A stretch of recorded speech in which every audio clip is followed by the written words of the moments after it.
Hi guys, it's Charles here from Charles Harrison Music. In today's video I'm going to be covering the top 3 mistakes that I see students making when they're trying to sight read. And these are beginner issues, guys, so if you are a more confident reader, then perhaps this video is not for you. However, you might find this useful if you're a teacher helping your students to read more confidently. So let's dive straight into it.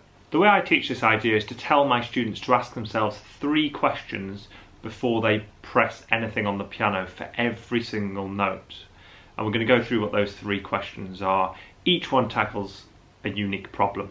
Question number 1, what's the note?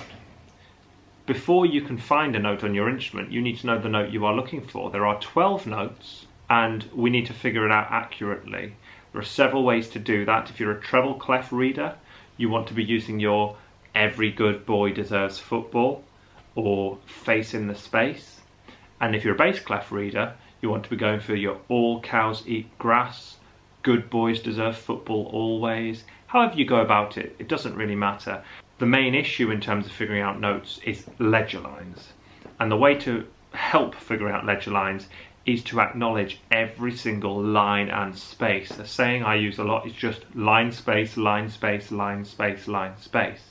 People will often forget to count a space or forget to count a line and actually underestimate what that note is. So you need to get as close as you can with your sayings. For example, get up to the top line, which is football. You know that's an F, and you then know that there's a space after it.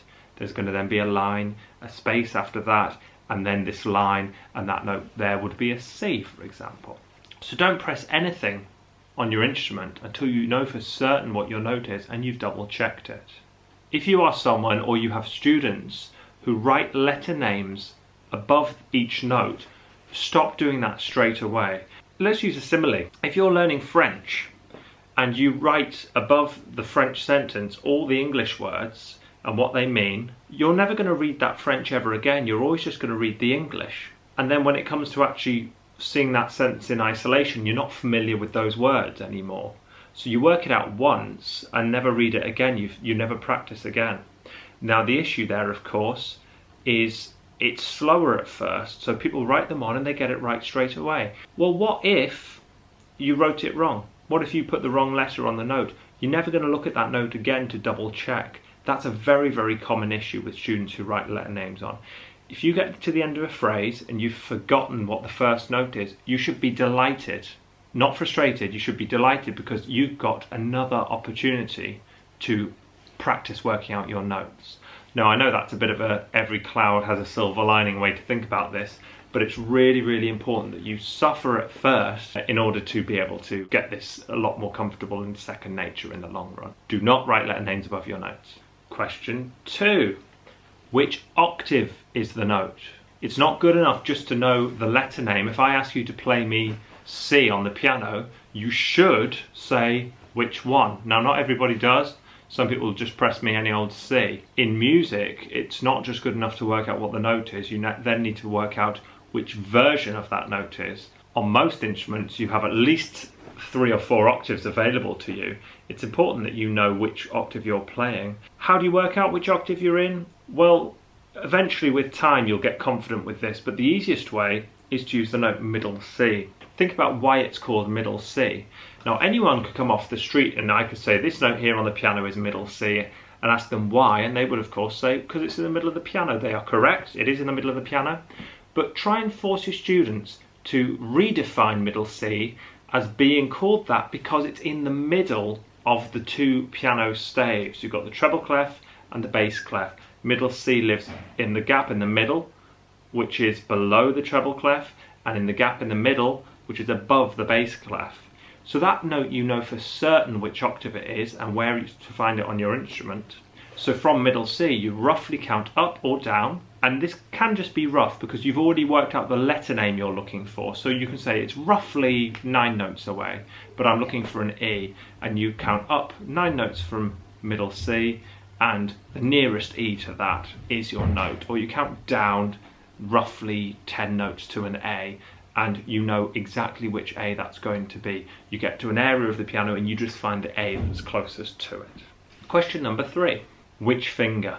Now this is really underrated for beginner players, and the reason for that is because you can get by as a beginner Well, you could play with your nose really. Some pieces of music are that easy, but a lot of the time it's 1 or 2 fingers and we just hit the right notes and that's good enough. You are correct, that is more than good enough. You can play with 1 finger, you can play with your nose, you can probably play some pieces with your feet. But of course, we're looking at the bigger picture here. If we want to progress as musicians, we need to develop dexterity in our spare fingers. This is the same issue on the guitar when people ignore their little finger and play with 3 fingers. Now, lots of players are very, very successful using 3 fingers, and that's fine, but most of us are lucky enough to have a little finger. We may as well strengthen it up, and it's not going to inhibit our ability to play. You might find that you don't use it when you become a professional player, but at least you know you could use it for certain things. With regards to choosing the right fingers, very often it's printed on the page. If it's not, it suggests that your hand hasn't moved position from the previous printed finger. Now, if there are no printed fingers on the page, a good way to do this, and this is just a rule of thumb if you'll pardon the pun, rule of thumb here is if it's the highest note in the phrase, it's probably going to be your little finger in your right hand or your thumb in your left hand. If you're a guitarist and it's the highest note in the phrase, it's probably going to be in your little finger. Now, the reason for that is if it's the highest one, you're not going to need to go past that, so why waste fingers? For example, putting your first on there, you would be ready to play 3 notes higher. Well, if they're never going to come, what a waste of fingers. If all the other notes are lower, you can have those fingers on the low side of the note ready to go. Same for the piano. If that's your highest note, you're not going to be needing to play anything past it, so have your fingers ready to go below. Bonus question 4. You'll notice I've not said anything about reading rhythms. The reason for that is because it's very, very easy nowadays to find a good recording of the piece of music you're trying to learn. You can listen to the recording and copy the rhythms. Now, that's not me saying you don't ever learn to read the rhythms, but this is a bit similar to when you read to a child sat on your lap and they are looking at the book as well and you're pointing along. They're hearing how it sounds and they're over time going to associate what they are seeing with what they are hearing. In musical notation, there's only a small number of rhythmic characters anyway, and so by learning what they look like when you already know the sound, you find you get very quick results. Coupled with traditional music theory worksheets and exercises, you're going to find that basic rhythmic reading becomes very, very easy very, very quickly without too much focus on every single crotchet and every single minim. It's perhaps a bit more organic of a way to learn. So there you have it. Hopefully you found those tips useful and you can incorporate those either into your own reading or into your teaching. So to recap, question 1, which note? Question 2, which octave?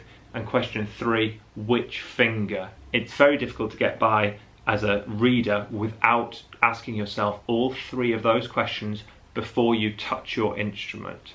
When you get to the end of the phrase, you will be very lucky if you've forgotten the first note because you get another chance to work it out. Do not write anything on your page above every single note. That is cheating, I'm afraid, and you are no longer reading music. You are reading letters. If you like this video, please do click like down below. Please do share this with anyone who might find it handy, and I'd really, really appreciate it if you could do me the honour of clicking on that subscribe button. I love seeing that number going up. It's really, really rewarding and it just keeps me motivated to do these videos. See you later. Have a lovely day. Cheers.